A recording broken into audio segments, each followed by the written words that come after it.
कितने गुरु बनाए? बोले 24 गुरु बनाए। पृथ्वी को गुरु बनाया। पृथ्वी इतनी क्षमाशील है, इतनी क्षमाशील है, इसमें एक बीज डालो अनंत गुना करके हमें प्रकट दे, अनंत गुना करके हमें वापस करती है, लेकिन कभी भी उफ नहीं करती है। इतनी क्षमा से। बोले क्या? जीवन में बहुत कुछ पाने के बाद भी जिसको अभिमान ना हो, हमेशा बड़ों के अपराध को क्षमा करे, शांत रहे, वह पृथ्वी से उन्होंने शिक्षा प्राप्त की। वायु से शिक्षा प्राप्त की कि वायु जब बहती है तो नहीं देखती कि महाराज उसमें किसी प्रकार का भेद नहीं होता है। वायु को गुरु बनाया, आकाश को गुरु बनाया, सबको एक समान अपनी छत्र छाया में रखता है। अग्नि को गुरु बनाया, कोई भी उसमें डाल दिया जाए सबको जला करके निर्मल कर देती है, राख कर देती है। चंद्रमा को गुरु बनाया, रवि को गुरु बनाया। सूर्य जब उदय होते हैं, भुवन भास्कर का जब उदय होता है तो नहीं देखते कि झोपड़ी है कि महल है, बराबर का प्रकाश करते हैं। अजगर को गुरु बनाया। अजगर पड़ा रहता है शांति से, यहां जाना वहां जाना के प्रयत्न नहीं करता है कुछ पाने के लिए। कहता है परमात्मा ने शरीर बनाया है तो परमात्मा ही भोजन देगा। एक जगह शांति से पड़ा रहता है। अजगर करे ना चाकिरी, करे ना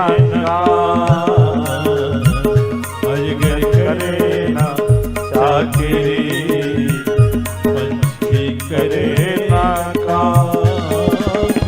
दास मलूका कह गए, दास मलूका कह गए, सबके दाता मलूका सबके दाता। वृक्ष कबौना फल भगे, नदी न संचेनी, वृक्ष कबौना फल भगे, नदी न संचेनी। और परमार्थ के कारण, ओ परमार्थ के कारण, साधु धरासरी, भैया साधु धरासरी। और इसी प्रकार से अजगर को गुरु बनाया और वृक्ष को गुरु बनाया कि महाराज अपने लिए कुछ भी संचय नहीं करता है। जल को गुरु बनाया और तमाम मीन को गुरु बनाया कि परमात्मा से, जल रूपी परमात्मा से जब भी उसका अलगाव हो महाराज उसको जीने का कोई फिर मोल नहीं रह जाता है। जब तक मीन मछली जीती है तब तक पानी के साथ रहती है, और जिस दिन उसको पानी से अलग कर दिया जाता है, ऐसे ही साधु का स्वभाव होना चाहिए कि जब तक परमात्मा उसके चिंतन में है, परमात्मा का वो भजन करता है, परमात्मा उसके हृदय में है, तब तक वो तो उसको रहना चाहिए। जिस दिन परमात्मा का हृदय में भजन न रह जाए उस दिन उसको फिर जीने का कोई अधिकार नहीं है। और पिंगला नाम एक वैश्या है, उसको गुरु बनाया। नित्य प्रति सज संभल करके चौराहे पर खड़ी रहती है। कोई ग्राहक आएगा, आज पूरा दिन बीत गया, कोई ग्राहक जब नहीं आया, शाम को उसने अपना श्रृंगार उतारा और निश्चय कर लिया कि आज जितना सज करके मैं जितनी देर में लोगों की प्रतीक्षा करती रही, इतना ही अगर मैंने परमात्मा का चिंतन किया होता, तो इतना मैंने परमात्मा के सज करके परमात्मा का चिंतन किया होता तो मुझे परमात्मा की प्राप्ति हो जाती। सजना संवरना, परमात्मा का चिंतन करना। एक बालिका को गुरु बनाया। बालिका जहां जन्म लेती है, जिन माता पिता के जब छोटी होती है तो कोई भी आकर के पूछता है बिटिया तुम्हारा घर कहां है, तो अपने माता पिता का घर बताती है, परिचय देती है, मेरे पिताजी है, मेरी माताजी है, मेरे भाई है, मेरा घर है, मैं फलाने गांव की हूं। और जैसे ही 25 वर्ष 22 वर्ष बाद उसका विवाह जब हो जाता है और विवाह के 2 दिन बाद जब कोई पूछता है कि बिटिया तुम्हारा घर कौन है, तो कहती है कि ये घर मेरा है, ये मेरे पति हैं, ये मेरे सास हैं, मेरे ससुर हैं, यही मेरा घर है। वो कौन था, वो क्या है जहां तुम्हारा जन्म हुआ था? वो बोली मायका है।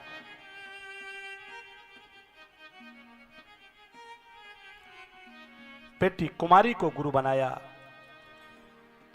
और हंस को गुरु बनाया। साधु को क्या करना चाहिए? जो जो ग्राह्य चीज जीवन में हो, जो उपयोग करने वाली चीज हो, उनको ग्रहण करना चाहिए। जो आवश्यकता हो और आवश्यकता से ज्यादा कोई भी चीज का ग्रहण नहीं करना चाहिए। जड़ चेतन गुण दोषमय विश्व कीन करता, संत हंस गुण गह कहीं परिहरि बार विकार। पृथ्वी को गुरु बनाया, वृक्ष को गुरु बनाया कि वृक्ष का जीवन केवल और केवल परमार्थ के लिए होता है। एक बार की बात है कि कोई राहगीर, उसको भूख लगी, देखा कि वृक्ष में अनेक अनेक बढ़िया बढ़िया पके पके फल आम के लगे हुए। उसने पत्थर लिया और पत्थर लेकर के वृक्ष में जैसे ही मारा तो आम तो नहीं गिरा, लेकिन महाराज उधर से एक राजा की पालकी आ रही थी, वह पत्थर जो है सीधे जाके राजा के यहां लगा। सैनिक दौड़ करके आए, उसको पकड़ लिया। तुमने मेरे राजा को मारा, इसका उद्देश्य क्या है? जेल खाने भेज दिया। जब सुनवाई हुई, उसको सजा देने का जब क्रम आया तो उससे पूछा कि बताओ, हम तो तुमको जानते नहीं है, हमारी तुमसे कोई बैर दुश्मनी भी नहीं है, तुमने मुझे पत्थर क्यों मारा?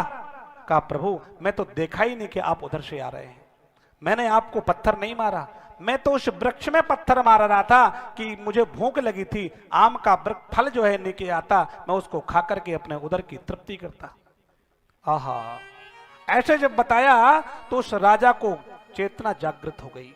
अरे ये वृक्ष में मार रहा है पत्थर और वृक्ष बदले में क्या दे रहा है? बोले फल दे रहा है, और मुझे इसने मार दिया तो मैं इसको क्या दे रहा हूं? बंधन से मुक्त किया।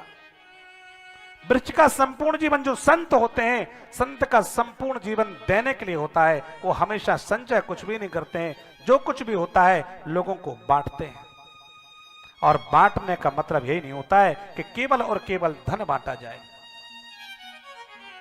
परमात्मा ने आपको वाणी दी है, इस वाणी के माध्यम से आप लोगों का उत्साह वर्धन करो। अपने ठाकुर जी से आप चिंतन करो, और सर्वे भवन्तु सुखिनः, सर्वे सन्तु निरामया, सर्वे भद्राणि पश्यन्तु, मां कश्चित् दुःख भाग् भवेत्। ऐसी ठाकुर जी के श्री चरणों में आप प्रार्थना करो, कामना करो। और दिव्य दिव्य इस प्रकार से उन्होंने अपने जीवन में 24 गुरु बनाए और कहा कि आशा ही परमं दुःखम नैरास्यम परमं सुखम।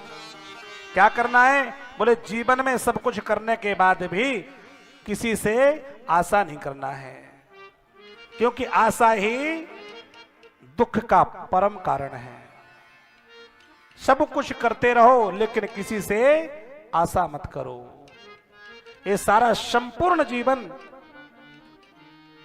ठाकुर जी कृपा से बड़े भाग्य मानुष तन पावा, सुर दुर्लभ शद ग्रंथन गावा। ये संपूर्ण जीवन चला जा रहा है, चला जा रहा है। महाराज जी क्या करना है? बोले ये रेत की तरह, हम लोग रेत को अगर मुट्ठी में बांध करके रखते हैं और खूब ताकत लगा करके बांधते हैं, लेकिन महाराज मुट्ठी ही बांधे रहते हैं और रेत पूरी जो है खिसक करके नीचे गिर जाती है।